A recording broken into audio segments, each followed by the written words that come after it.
ఈ సమావేశానికి ముఖ్య అతిథి మీ అందరి సహకారంతో మీ అందరి చల్లని ఆశీస్సులతో 6వసారి ఎమ్మెల్యేగా గెలిచేటువంటి నంద్యాల వరదరాజు రెడ్డి గారు, అదేవిధంగా పెద్దలు లక్ష్మీరెడ్డి గారు, ఈవి సుధాకర్ రెడ్డి గారు, రాజా గారు, కార్పొరేషన్ డైరెక్టర్ నాగరాజు గారు, market yard vice chairman Lakshman గారు, ఇన్ఛార్జ్ ఎంపీడీఓ గారు, ఈఓఆర్డీ గారు, ఇక్కడ పాల్గొన్నటువంటి ప్రజలందరికీ మరియు ముఖ్యంగా ప్రభుత్వ అధికారులు అందరూ కూడా చాలా మంది పాల్గొన్నారు. ఇక్కడ ప్రెస్ వాళ్ళకు కూడా మరీ ముఖ్యంగా నమస్కారం తెలియజేస్తూ, మనకు తెలుసు ఇంతకుముందు ప్రభుత్వంలో ఏ విధంగా కష్టాలు పడింది, ఏ విధంగా ఇబ్బందులు పడింది, ఆ ఇబ్బందులన్నింటినీ కూడా అధిగమించి సరికొత్త ప్రభుత్వం వచ్చినట్లయితే, కూటమి ప్రభుత్వం వచ్చినట్లయితే, తెలుగుదేశం ప్రభుత్వం వచ్చినట్లయితే తప్పనిసరిగా మన కష్టాలు నెరవేరుతాయనేటువంటి అభిప్రాయంతో ఆనాడు ప్రజలందరూ కూడా ఉన్నారు. ఆ అభిప్రాయంతోనే ఓట్లు వేసి కొత్త ప్రభుత్వాన్ని చంద్రబాబు నాయుడు గారు అయితే, ముఖ్యమంత్రి గారు అయితే మనకు బాగుంటుంది, ఒక రకంగా సంక్షేమ కార్యక్రమాలు కానీ మరొక రకం అభివృద్ధి కార్యక్రమాలు కానీ జరుగుతాయి అనేటువంటి ఒక అభిప్రాయంతో ఆయన ముఖ్యమంత్రిగా చేయడం జరిగింది. అదేవిధంగా అప్పుడు ఈనాడు ఇప్పుడున్నటువంటి ముఖ్యమంత్రి అప్పుడు ప్రతిపక్ష నాయకుడుగా ఉన్నప్పుడు మేము అధికారంలోకి వచ్చినట్లయితే ఏమైతే చేయగలుగుతామో అని చెప్పి ఆలోచించడం జరిగింది. చెప్పిన అభిప్రాయాలన్నీ, చెప్పిన స్కీములన్నీ కూడా నిలబెట్టడం జరుగుతుంది. మరీ ముఖ్యంగా ఈ రోజు జరిగినటువంటి కార్యక్రమము, ఇంతకుముందు మీకు తెలుసు, చెత్త పన్ను వేసేవాళ్ళు గవర్నమెంట్ చెత్త పన్ను వేసినారు. చెత్త పన్ను వచ్చేది ప్రతి ఇంటికి కూడా చెత్త పన్ను వసూలు చేయడము, అదేవిధంగా మున్సిపాలిటీ వాళ్ళైతే మున్సిపాలిటీ వాళ్ళు కానీ, పంచాయతీ వాళ్ళైతే పంచాయతీ వాళ్ళు కూడా సేకరించేటువంటి సందర్భం అప్పట్లో ఉండింది. మరి ఈ గవర్నమెంట్ వచ్చిన తర్వాత చెత్త పన్ను అనేటువంటిది ఆ పన్ను అనేది ఉండకూడదని చెప్పేసి చెత్త పన్ను బదులు ఈ రోజు ఒక స్కీములు వచ్చేసి, మీ ఇంట్లో ఏదైనా కూడా వ్యర్థ పదార్థాలు ఉన్నట్లయితే, వ్యర్థ అంశాలు ఉన్నట్లయితే, కుర్చీలు కానీ లేదా పాత టీవీలు కానీ డొప్పలు కానీ ఏదైనా ఉన్నట్లయితే అవి వృధా కాకూడదనేటువంటి అభిప్రాయంతో గవర్నమెంట్ వాళ్ళు వచ్చేసి దాన్ని ఒక స్కీమ్ ఏర్పాటు చేసి, స్వచ్ఛ రథం అనేటువంటి ఒక స్కీమ్ ఏర్పాటు చేసి ఒక వెహికల్ కూడా పెట్టడం జరిగింది ప్రతి ఏరియాకు కూడా. దాని ద్వారా మీ ఇంట్లో ఏమైనా వ్యర్థాలు ఉన్నట్లయితే మీ ఇంటి దగ్గరికి వాళ్ళు వస్తారు, బండి వస్తుంది, మీ ఇంట్లో ఎకరాలు వ్యర్థాలు ఉన్నట్లయితే వారికి వేయండి, దానికి సరిపడా సరుకులు మీకు ఇస్తారు. మీ ఇంట్లో ఉన్నటువంటి వ్యర్థ పదార్థాలు వాళ్ళకి ఇచ్చినట్లయితే వాళ్ళు పన్ను వేయరు, దానికి సరిపడా వచ్చేసి వస్తువులు ఇవ్వడం జరుగుతుంది. కాబట్టి ఈ స్కీములు వచ్చేసి మన పంచాయతీ ఏరియాలో ఈరోజు ఈ స్కీములు లాంచ్ చేయడం అనేటువంటిది నిజంగా ఈ ప్రాంతంలో ఉన్నటువంటి వాళ్ళ అదృష్టంగా భావిస్తా ఉన్నాం. మనం సచివాలయం వాళ్ళ ద్వారా మీకు ఇన్ఫర్మేషన్ వస్తుంది, ఏ రోజు వచ్చేది మీ దగ్గరకు తెలుస్తుంది. కాబట్టి ఆ రోజు వాటి మీరు ఉపయోగించుకోవాలని చెప్పేసి కూడా మనస్ఫూర్తిగా కోరుకుంటూ, ఎమ్మెల్యే గారికి, గౌరవ ఎమ్మెల్యే గారికి, ఇక్కడ స్టేజ్ మీద ఉన్న అందరి నాయకులకి, అధికారులకి, ప్రజలకి నా యొక్క నమస్కారాలు. ప్రెస్ వాళ్ళకి ఇదొక మహత్తరమైన అవకాశం. గవర్నమెంట్ ప్రతి నెల సాసా ప్రోగ్రాం పెట్టి ప్రతి 3వ శనివారం రోజు స్వచ్ఛత గురించి చాలా అవగాహన కార్యక్రమాలు ఏర్పాటు చేస్తుంది. ఇంకా ఇందులో ఇంకొంచెం ముందడుగు వేసి స్వచ్ఛ రథం అనేది మనం తీసుకురావడం జరిగింది. దాంట్లో ఏంటంటే మీరు మీ దగ్గర ఉండే చెత్తని మా బండికి ఇస్తే దాన్ని తూకం వేసేసుకొని ప్రతి దానికి ఇంత రేట్ అని చెప్పేసి అక్కడ రేట్ ఉంటుంది. ఇనుప వస్తువులకి ఎంత, తర్వాత అట్టపెట్టెలకి ఎంత అని చెప్పేసి వాటికన్నింటికి మనం రేట్ ఫిక్స్ చేసి ఉంటాము. మీరు ఇచ్చిన దాన్ని తూకం వేసి మీకు ఎంత వస్తుందో దానికి సంబంధించిన సర్కిల్ కూడా మీకు ఇవ్వడం జరుగుతుంది. అంటే ఏది కూడా వ్యర్థం కాదు. చెత్తని కూడా మనం చెత్త ద్వారా కూడా మనం ఏదైనా సంపాదించుకోవచ్చు. దానివల్ల కూడా సర్కిల్ కూడా గవర్నమెంట్ ఇస్తుంది. అంటే దీని యొక్క ముఖ్య ఉద్దేశం ఏంటంటే మన పరిసరాలు పరిశుభ్రంగా ఉంచుకోవాలి. ఖర్చు అయినా పర్వాలేదు గవర్నమెంట్కి. మీరు చెత్తని ఎక్కడంటే అక్కడ పడేయకుండా చెత్తను సక్రమంగా నిర్వహించుకోవాలి అనే ఉద్దేశం. ఎందుకంటే చెత్త వల్ల చాలా అనర్థాలు ఉన్నాయి, చాలా అనారోగ్య పరిస్థితులు ఏర్పడుతున్నాయి, ప్రజలకు అనారోగ్యం కలుగుతుంది. కాబట్టి ఊరు మొత్తం పరిశుభ్రంగా ఉండాలి అనే ఉద్దేశంతోనే ఈ గవర్నమెంట్ చాలా బృహత్తరమైన కార్యక్రమం అనమాట ఇది. దీనికోసం ఆపరేటర్లు ఏర్పాటు చేశారు, వాళ్ళకి కూడా మంత్లీ ఇవ్వడం జరుగుతుంది payment. At the same time ఈ బండి ప్రతి ఊరికి షెడ్యూల్ ప్రకారం వస్తుంది. షెడ్యూల్ ఇస్తాం మేము. ఆ షెడ్యూల్ ప్రకారం ఏ పంచాయతీకి ఏ రోజు వస్తుంది ముందే మీకు తెలియజేస్తాము. ఆ తెలియజేసినప్పుడు మీరు మీ దగ్గర పొడి చెత్తని మొత్తం అట్లే పెట్టుకోవాలి. ఆ బండి వచ్చినప్పుడు మీరు బండికి ఇస్తే ఆ బండి నుంచి మీకు కావాల్సిన సరుకులు మీకు అందించడం జరుగుతుంది. మీకు ఏదైనా బండి రాకపోయినా, మీకు ఏదైనా ఇబ్బందులు ఉన్నా కూడా పంచాయతీకి మీరు కంప్లైంట్ చేయొచ్చు. సో వీళ్ళకి ట్రాక్ కూడా ఉంటుంది, బండి ఎక్కడెక్కడికి వెళ్తుంది, ఎన్ని కిలోమీటర్లు తిరుగుతుంది అని చెప్పేసి కూడా మేము ట్రాక్ సిస్టమ్ కూడా ఏర్పాటు చేసి ఉన్నాము. ఊరికే బండి ఉండి వచ్చింది వాళ్ళకి డబ్బులు ఇవ్వడం కుదరదు కాబట్టి ప్రతిరోజు వాళ్ళు షెడ్యూల్ ఇచ్చిన ప్రకారం వాళ్ళు వెళ్తున్నారా లేదా అనేది కూడా మేము మానిటర్ చేయడానికి కూడా ఒక ట్రాక్ సిస్టమ్ పెట్టుకోవడం జరిగింది.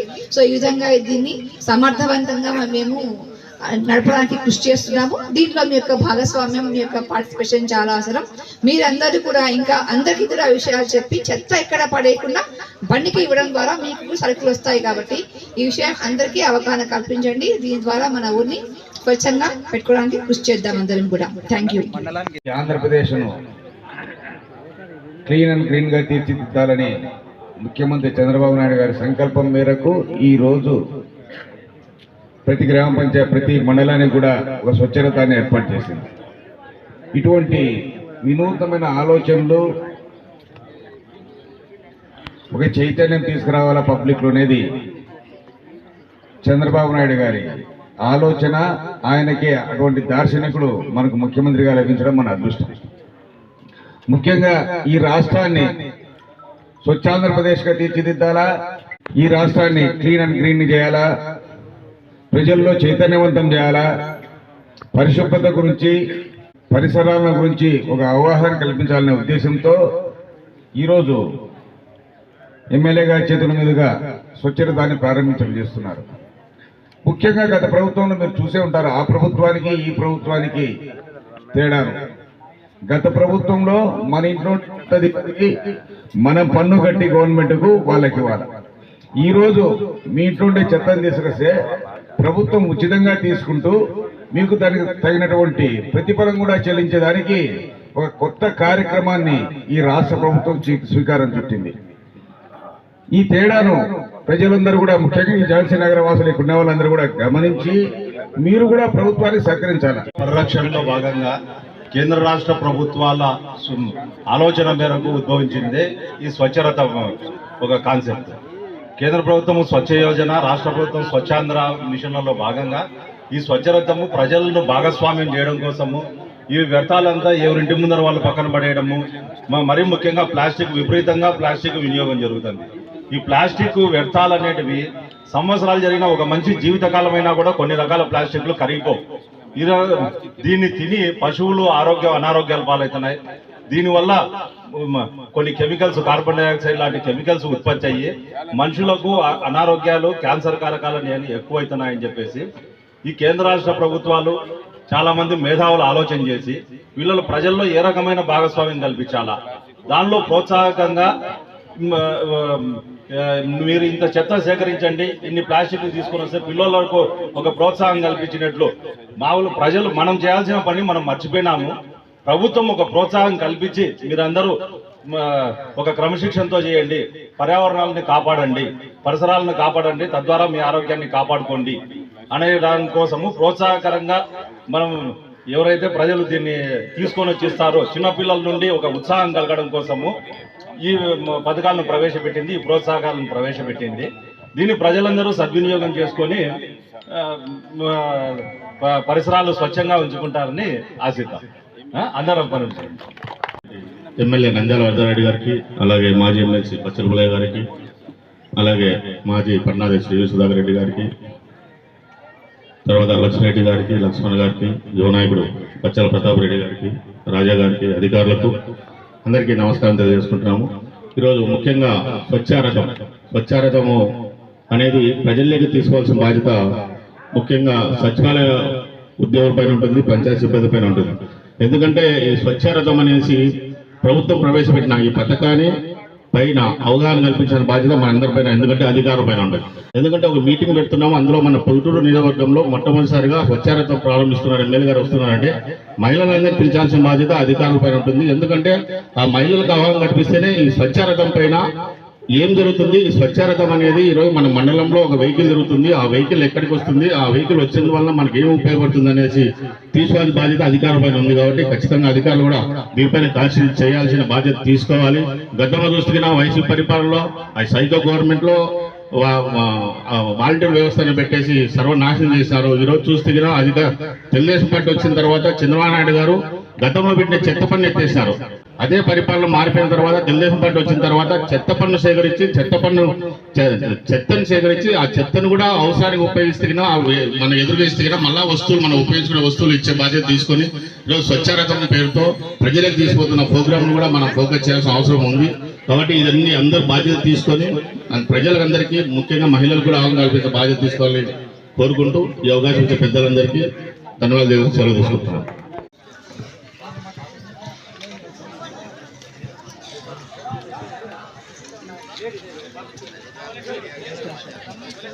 లక్ష్మిరెడ్డి గారు, సుధాకర్ రెడ్డి గారు, నాగరాజు గారు, రాజారెడ్డి గారు, వేదిక మీద ఉండబడిన అధికారులు, డిఐపీ గారు, మిగతా మండల అధికారులు, ఇక్కడికి వచ్చిన అందరికీ ప్రతి ఒక్కరికి కూడా హృదయపూర్వక నమస్కారాలు తెలియజేస్తున్నాం. ఇక్కడ వచ్చిన వాళ్ళందరికంటే నేను అత్యంత సంతోషపడుతున్నా. ఇక్కడ కారణం ఏమంటే 1989 నుంచి 94 మధ్యలో ఈ భూమిని స్వర్గీయ పాండ్యం ఎర్రమరెడ్డి గారి భూమి కొని ఇక్కడ వీళ్ళందరికీ ఇళ్ల స్థలాలు ఇప్పించడం జరిగింది. ఇళ్ల స్థలాలు ఇప్పించడమే కాకుండా ప్రతి ఒక్కరికి ఇల్లు ఇచ్చిన ప్రభుత్వం ఇల్లు. అప్పుడు యానాదులు ఎక్కువగా ఉన్నారు కాబట్టి ఇక్కడ యానాది కాలనీ అదే పేరే కంటిన్యూగా వస్తూ ఉంది. కాబట్టి ఇంత నేను ఎమ్మెల్యేగా 25 సంవత్సరాల గతంలో ఒక 20 గ్రామాలలో కొత్త కాలనీలు ఏర్పాటు చేయడం జరిగింది. ఇప్పుడు అమృతానగర్ ఉంది, పెద్ద ఒక 7,000 ఓట్లు ఉన్నాయి, పెద్ద టౌన్షిప్ మాదిరి ఉంది. అదే కాదు ఇక్కడ కొత్తపేట ఉంది, గోపవరం ఉంది, ప్రతి గ్రామంలోనూ ఒక కాలనీ కట్టినా. ఆ కాలనీకి అన్ని ప్రభుత్వం ఇల్లు ఇచ్చినాం. అన్ని ఇల్లు ఇచ్చినందుకు ఎవరు గతంలో ఇచ్చిన ఎవరు చేయనంత అభివృద్ధి చేసినారని నేను మనసులో బాగా సంతోషపడుతుంటా అప్పుడు కూడా. మరి అటువంటి పరిస్థితుల్లో ఈ కాలనీ నేను కొత్తగా ఇల్లు ఇచ్చినప్పుడు ప్రభుత్వం ఇళ్లలో చాలా చిన్న ఇల్లుగా కట్టుకొని ఉన్నారు, కొంతమంది కొట్టాలు వేసుకొని ఉన్నారు. ఇప్పుడు చూస్తే పొద్దుటూరులో ఒక ఏదో హోమ్ హౌస్పేట, శ్రీరాములపేట వీధిలాగా కనపడుతూ ఉంది. అన్ని కూడా మంచి మిద్దెలు కట్టుకున్నారు, మంచి ఇల్లు కట్టుకున్నారు, పూల చెట్లు వేసుకొని అత్యంత సౌకర్యవంతంగా ఉంది ఈ యానాది కాలనీ. కాబట్టి ఇంత మంచి కాలనీలు నా ద్వారా ఇళ్ల స్థలాలు ఇచ్చి ఇల్లు ఇంత అభివృద్ధి చెందిందనే దానికి నేను చాలా సంతోషపడుతుంటా అప్పుడప్పుడు కూడా. ఇంతకంటే ఏం కావాలా నాకు? ఇన్ని మంచి పనులు చేసినామని ఒకటే పెద్ద ఆత్మసంతృప్తి. ఉపాధ్యాయుడు తన స్కూల్లో చదువుకునే పిల్లవాడు ఏదైనా గొప్ప పొజిషన్కి పోతే అతను నా దగ్గర చదువుకొని ఇంత గొప్పవాడైనాడు కదా అనే సంతోషం ఆ టీచర్కు అమితంగా ఉంటుంది. కాబట్టి నేను కూడా 20-25 గ్రామాలలో ఇటువంటి కాలనీలు ఏర్పాటు చేసి అక్కడంతా కూడా మంచి ఇల్లు కట్టించి ఇవ్వడం జరిగింది. కాబట్టి ఈరోజు స్వచ్ఛ రథం కార్యక్రమం అనేది ఒకటి పెట్టినారు. మనం వెళ్ళి ఏం చెప్పినా కూడా ఎంత నాగరికత వైపు మనం పోతా ఉండబడినా, మన ఇల్లు ఎంత పరిశుభ్రంగా ఉండబడినప్పటికీ కూడా మనకందరికి ప్రతి ఒక్కరికి ఏదైనా ఒక ప్లాస్టిక్ ఏదో పనికిరాని పేపర్ ఉంటే రోడ్లు వేస్తూ ఉంటాం. ఎంత అభివృద్ధి చెందిన ప్రాంతాలు కూడా ప్రొద్దుటూరులో కూడా ఈ రోజుకు పెద్ద ఒక 100 ఏళ్ల నుంచి ఉండబడిన వీధుల్లో కూడా ఇటువంటి పనులు చేస్తూ ఉంటారు. ప్లాస్టిక్ పేపర్ ఏదో చెత్త చెదారము రోడ్ల మీద వేయడం చేస్తూ ఉంటారు. అటువంటి పరిస్థితి లేకుండా ప్రతి ప్లాస్టిక్ వ్యర్థానికి మీ దగ్గర ఇంట్లో ఉంచుకుంటే 2 రోజులు 3 రోజులు పాలు తెచ్చుకునే కవర్ కానీ, అది ప్లాస్టిక్ బాటిల్, నీళ్ళ బాటిల్ కానీ, పాల ప్యాకెట్లు, ప్యాకింగ్ కవర్లు ప్రతి ఒక్కటి కూడా ఇప్పుడు మనం ప్లాస్టిక్ తీసుకొచ్చుకుంటున్నాం. ఇప్పుడైతే కొత్తగా ఏమవుతుందంటే ప్లాస్టిక్ ఎంత ప్రభుత్వం నిరోధించాలని ప్రయత్నం చేసినప్పటికీ కూడా అమ్మే దాంట్లో కొంతమంది ఏం చేస్తారంటే కాఫీ, టీ కూడా దాంట్లో తీసుకొని వచ్చి తాగుతున్నారు. ఎంత విషతుల్యమంటే అది తాగడం అనేది అంత మనం తాగిన దాని వల్ల ఆ వ్యాధులు సొంతంగా కొని తెచ్చుకునే పరిస్థితి ఉంది. అటువంటి ప్లాస్టిక్ను లేకుండా చేయాలని ప్రభుత్వం నిరంతరము ప్రయత్నం చేస్తూ ఉండబడినప్పటికీ కొన్ని బ్లాక్ మార్కెట్ అధికారులు, కొంతమంది లంచగొండ అధికారులు వాళ్ళని ప్రోత్సాహం ఇచ్చి ప్లాస్టిక్ అమ్ముతున్నారు. కాబట్టి ఇటువంటి పరిస్థితుల్లో ఈ ప్లాస్టిక్ కొంత వ్యర్థంగా పారేసేదాని కోసం కొంత మీ దగ్గర ఇంటి దగ్గరికి వచ్చి వాళ్ళు కొని మీకు డబ్బులు ఇస్తారు.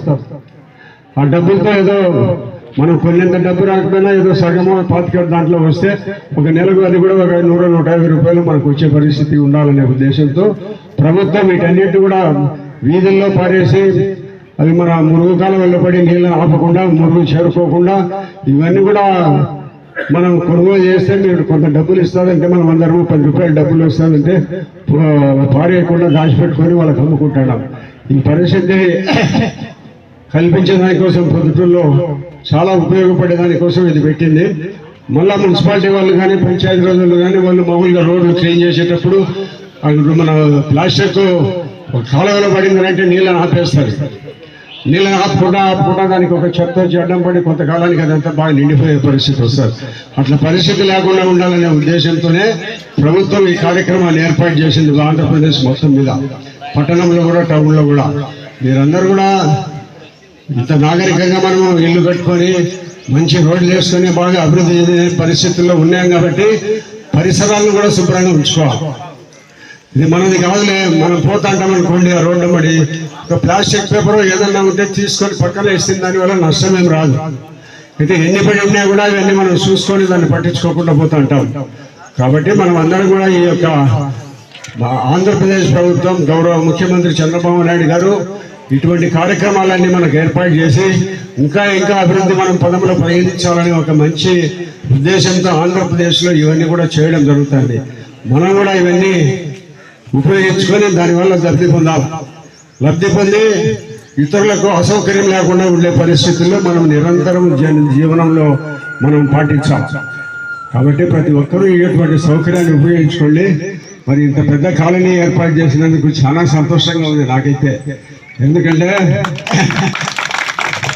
నేను సొంతంగా ప్రభుత్వం ద్వారా భూమిని స్వర్గీయ పాండ్యం నరమరెడ్డి గారికి కల్పించి ఇక్కడ కాలనీ ఏర్పాటు చేస్తాం. ఈ కాలనీలో మొట్టమొదటి వచ్చినప్పుడు అంతా ఇల్లు వేసుకొని చాలా మంది, నేను అప్పుడప్పుడు ఈ కాలనీ నిర్మాణం అయ్యేటప్పుడు చాలాసార్లు వచ్చేవాడిని. ఎందుకంటే కొత్త కాలనీ ఎప్పుడు జరుగుతుంది అని ప్రభుత్వ ఉద్యోగం చెప్పి కొంతవరకు రోడ్లు, మంచినీళ్ళు, కరెంటు వెంటనే ఇప్పించినాం. ఇల్లు వేసుకొని మొదలు పెట్టిన తర్వాత కరెంటు, మంచినీళ్ళు వెంటనే ఇప్పించడం కూడా జరిగింది. ఇక్కడ వచ్చి కాపురాలు ఉంటే నీళ్ళు లేకపోతే వాళ్ళు ఉండలేరు కదా, కరెంటు లేకపోయినా ఉండలేరు. కాబట్టి వెంటనే చేయడం జరిగింది. నిదానంగా కొంతకాలానికి రోడ్లు కూడా అభివృద్ధి చేయడం జరిగింది. ఇప్పుడు ఎక్కడ కూడా రోడ్డు లేదనే పరిస్థితి లేదు. ఇప్పుడు యానాది కాలనీ మందికి పై ప్రాంతం నుంచి వచ్చి నీళ్లు పడతా ఉండే గురిలో, ఏమైనా కరెక్టేనా? ఆ నీళ్లు పడేదానికి ఇది ఎత్తుకుందంటే వాళ్ళు ఇట్లా ఉంది. మనం చిన్న చెట్టుపల్లి పొట్టిపాటికి పోతుంటే పొయ్య కొద్ది ఎత్తుంది, ఇది తగ్గులో ఉంది. పొలాల్లో నీళ్లు పెద్ద వర్షాలు పడినప్పుడంతా వచ్చి ఇక్కడ పెద్ద వర్షాలలో పడినప్పుడంతా నీళ్లు వచ్చి ఊరి మీదకి పడతా ఉంది. కాబట్టి భవిష్యత్తులో ఆ పక్క అయితే ఒక డ్రైన్ తవ్వినాడు, కాలువ తవ్వినాడు. ఈ పక్క పైన నుంచి వచ్చి పడే నీళ్ళ కోసము ఒక వారం పడి ఒక డ్రైన్ వేసి పైన నుంచి వచ్చి పడకుండా ఒక అడ్డుకట్ట వేసే ప్రయత్నం చేయాలనే ఆలోచనలో ఉన్నాము. అది వచ్చే వర్షాల కాలం నీకంతా తప్పకుండా తయారు చేసి ఊరి మీద నీళ్లు పడకుండా చేసే ప్రయత్నం చేస్తాం. కాబట్టి మరి ఇంకా మీరు అందరూ ఎక్కడ కూడా ఒకటి కూడా నీళ్లు రోడ్డు మీద పడకుండా ఉండాలనే ఉద్దేశంతో 1 కోటి రూపాయలు యానాది కాలనీలో డ్రైన్ల కోసం పెట్టడం కూడా జరిగింది. అది త్వరలోనే మంజూరైన వెంటనే కాలువలో పనులు చేపట్టి చేయడం కూడా జరుగుతుంది. కాబట్టి మీరందరూ ఒకటి గమనించండి, మన పిల్లలకు ఆస్తులు సంపాదించేయాలనేది లేకుండా, భూములు సంపాదించేయాలా, బంగారు సంపాదించాలని లేకుండా మీ పిల్లలందరినీ బాగా చదివించండి. ఆడపిల్లలు కానీ మగపిల్లలు కానీ బాగా చదివించండి. వాళ్ళు చదువుకుంటే మనం సంపాదించే బాగా చదివించగలిగే ప్రయోజకులైతే మనం సంపాదించిన డబ్బుతోనూ మనం సంపాదించిన భూములతోనూ వాళ్ళకి అవసరం లే. కాబట్టి ప్రతి ఒక్కరు కూడా ఆడపిల్లల్ని అనుకోకుండా మగపిల్లవాడిని చదివియాలనేది అనుకోకుండా ఆడపిల్లలను మగపిల్లలను అందరినీ సమానంగా చదివించండి. ఇప్పుడు ఆడవాళ్ళే మగవాళ్ళ కంటే బాగా ఖచ్చితంగా బాగా పనిచేస్తున్నారు, నిజాయితీగా పనిచేస్తున్నారు. కాబట్టి ఇప్పుడు ఇక్కడ ఉండే డిఎల్ మేడం మనం మహిళనే ఇలా సిన్సియర్గా ఉద్యోగం చేస్తుంది, దానికి మనం సంతోషించాలా. కాబట్టి మన పిల్లలు కూడా బాగా చదివించి అందరికీ ప్రయోజకులు చేయాలా. మరి ఆయన కూర్చున్నాడు చాలా